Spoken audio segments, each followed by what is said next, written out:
My name is Lesley Morris.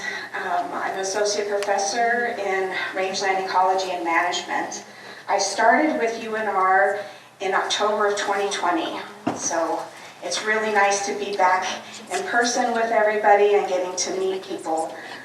My immune system is totally dumb, so I still have to do a lot of this. But I'm glad to see so many faces and get to meet so many new people. So, I don't know if you heard, but there was subliminally going on in the background in one of the advertisements.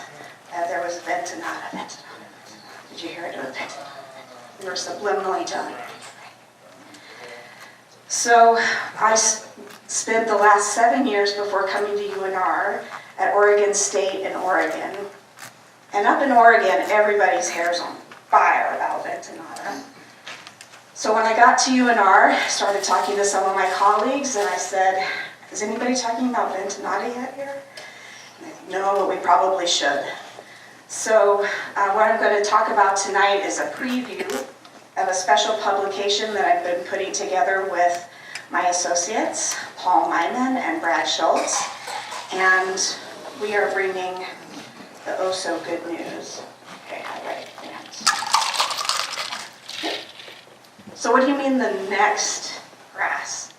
So you're in Nevada, you recognize cheatgrass there on the left, right? Everybody recognizes that one? And if you're really unlucky, then you also recognize Medusa head there in the middle. Well, the next grass that we need to start talking to you about is Ventenata, and that's the one on the far right. What I want to do tonight is we just want to make sure that you can have an idea of the characteristics of Ventenata, that we want to talk to you a little bit about its distribution, and then the reasons why it's going to be a problem, and the documented reasons already that we know why it's a problem. Everybody's already like, thanks. Can't wait. So first of all, Ventenata is a very wispy, very small, looks like you could beat it up very easily kind of a plant. Sometimes called wiregrass, but it's the problems come whenever it starts being more than just this one little wispy plant. But you can start to identify it by knowing that it is, again, like cheatgrass and Medusa head, it's a winter annual. It's really thin and wispy. It's about 4 to 18 inches tall. It has very smooth, slender leaves. So unlike cheatgrass and Medusa head, it doesn't have hairy leaves. And they roll into the center of the stem while it's a seedling, which makes it look like a little tiny asparagus when it's out there before it goes to seed. And when it does go to seed, it has a very open panicle for the seed production.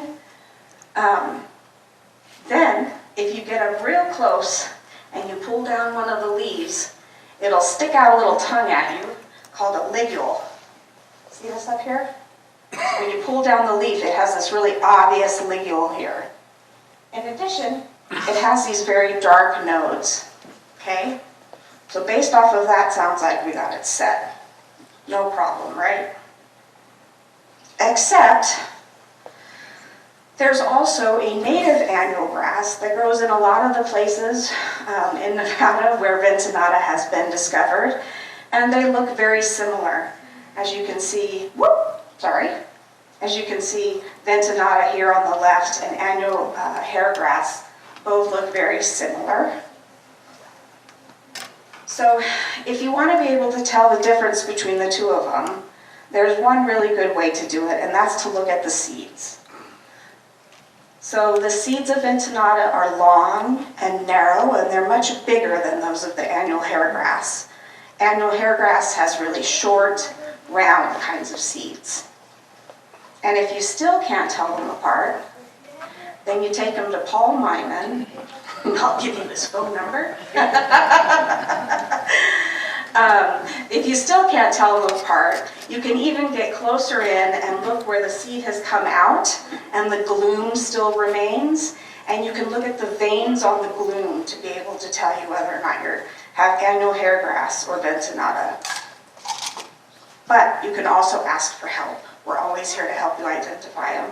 I was teasing Paul, but we will actually help you. So when it comes to its distribution, Ventenata is relatively new compared to cheatgrass and medusa head.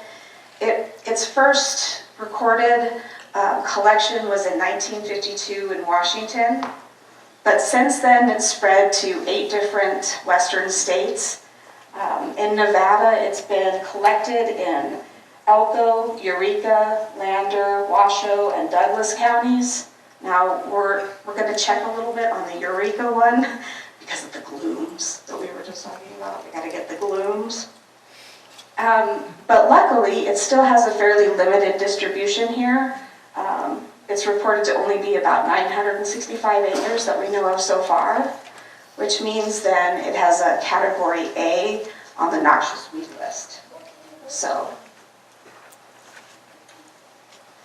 basically, in any of those counties that you saw colored in with green, it can be found in any of the ecosystem types found there. It can be in grasslands, it can be in your irrigated pastures, it can be in shrublands, it can be in dry forests, it can be found in any of these ecosystem types.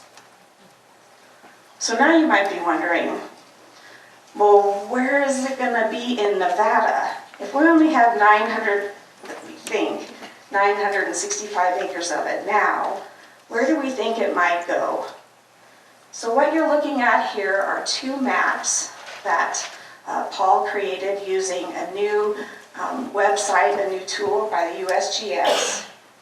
And what it's showing you are the two categories that we know of. Our best case scenario and our worst case scenario, with best case being on the left and worst case being on the right. So essentially, based off of what we know now about Ventenata's distribution, our best case scenario is it'll stay in northern Nevada, but the worst case scenario means it could be pretty much anywhere in the Great Basin in Nevada. So if that bloody map didn't scare you yet, let me talk to you about some of the reasons why we're concerned about Ventenata. Okay, so it's another annual grass. Here it is growing with 2 of its friends, the evil trifecta. Whoops. We've got Ventenata here in the front. This is cheatgrass and medusa head.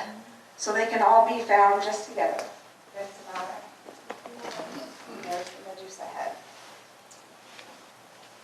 So, being that it is another exotic annual grass, it's likely to cause many of the same problems that we've seen from our other invasive annual grasses. For example, the one we're most familiar with, cheatgrass, we know that it increases fire hazards because it's an annual grass. We know that its invasion decreases wildlife habitat, and that its invasion also decreases the diversity and the productivity of our rangelands. Another reason why Ventenata is a problem is because it's spreading, and it's spreading fast. So what we're looking at right now is the expansion phase of an invasive species. While I was working in Oregon State, we did a study and found that Ventenata had doubled in 7 years, both in its abundance and in its cover. We've seen one estimate that said that in the Pacific Northwest, it's spreading by at least 3 million acres per year.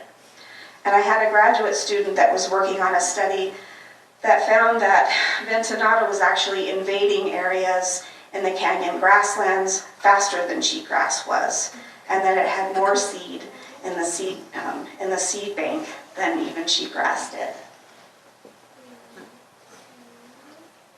Another thing that's different and is a problem about Ventenata is it doesn't care if there's fire, it doesn't care if there's grazing, it doesn't care if grazing is excluded. Ventenata is spreading whether there's fire or not, whether there's prescribed fire or not, and even in grazing exposures that have been up for years. In addition, Ventenata has also been having a big impact on hay production. These numbers come out of Idaho. In the grass hay production systems, they've seen their forage yields decline by up to 75%, and this equals a very big loss in the export value of their Timothy hay. Part of the reason why that decreases the forage yield so much is because it can fill in the field so well, but also it's decreasing the forage value of them because it's unpalatable. For the most part, you can talk about this, I'm sure, up in Washington. For the most part, we don't know an animal that really wants to eat Ventenata. I even had a grad student try it once just to see. He said it didn't taste bad, but all the livestock, the cattle, are always spitting it out. So you can see how there's this is actually Medusa head right here mixed in with Ventenata. And these clumps that you see here are where cattle have taken a bite of Ventenata and then spit it out. And there'll be those kinds of clumps just all over a pasture where they've been like, nope, not doing it. So part of the reason why we think that they may be rejecting it is because it has a high silica content. I've just completed some research showing that the silica content in Ventenata is much higher than has been previously reported, and it actually is more close to what we've seen in Medusa head. And for those of you that have dealt with Medusa head, you know that the silica content is what's leaving you with all this litter, this like wiry, thick litter all across the pastures, because that silica content keeps it from breaking down. So in the winter you come out and you've got just fields of dry culms from the Ventenata. Have you seen this with Medusa head? Yeah. So I think that really one of the biggest problems that we have, and this is why I included this picture on it, is, see, this is Ventenata going right down a cattle trail through a grassland. And here's what I think the biggest problem is right now. We don't know enough about it to know exactly how it's going to respond to grazing. There's still a lot of work that needs to be done to understand whether it's looking at bare ground or whether it's responding somehow to the animal. But more research needs to be done to try to understand what's happening with it. That's why we want you to just at least be able to tell us where it is so that we can start learning more about it. But if that didn't scare you, all my reasons to be worried about the next grass that's coming in, I'm going to leave you with this map and tell you that now is the time. We can actually start to spray some of this. We can actually start to get a handle on some of the Ventenata because it hasn't been doing what it's done in the Pacific Northwest yet here in the Great Basin. So, thank you. Do you have any questions? What do you spray it with? So, well, did you hear the advertisement earlier? They were talking about it some. There are several different herbicides that they've used, and if you'd like, you can email me and I'll send you the portion of the paper that tells you all about them and which references. Anything else? Any biocontrol? So they have not been able to locate any biocontrol for it. There's just new research where they've gone over into its native habitat, and get this, it's endangered. Yeah, exactly. We'll have to find